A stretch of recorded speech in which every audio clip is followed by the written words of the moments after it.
David Begnaud joins us now from Collinsville, Mississippi. Great to see you, David. The damage to the church was unbelievable. What are you standing in front of now? Well, it's a gymnasium behind me. On any given weekend, this would have been where a bunch of kids were playing basketball games. That, thank God, as they say here, no one was inside. This building right here, look on the second story. You see all the chairs just sitting there on the edge. That was a Sunday school classroom. So that, another place where a group of kids would have been. On the backside, there's a nursery. The tornado rolled right through the nursery. So when you think about the things that could have happened had people been here, especially children in that building, it gives you pause. The only people here, the pastor, his wife, and their son, they live in this house right there on the church property. They were inside. They heard the tornado sirens. So as you just saw, he loads the family up into the Suburban and drives right around the corner. It, takes 6-7 seconds. He parks and he walks right here where I am. And he says when he's walking here to go into the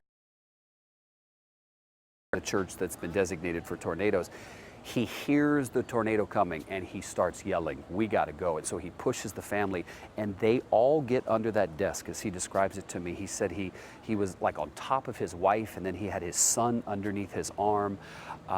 20 seconds, probably 20 seconds was all it took, he said, and then it was out. And if you've ever lived through a tornado or if you've watched some of the coverage on television, there's something that happens right after that is unforgettable.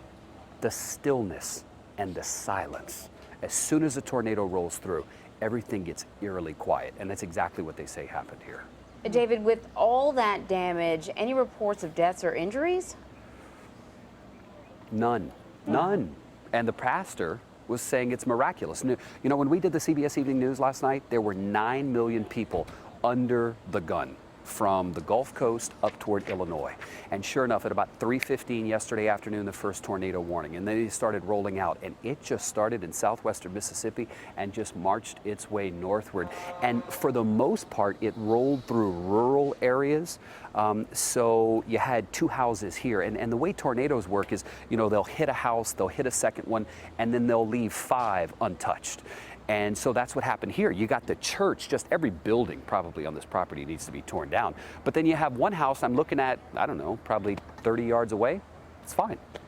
Unbelievable. David Begnaud on the ground for us in Collinsville, Mississippi. Thanks so much.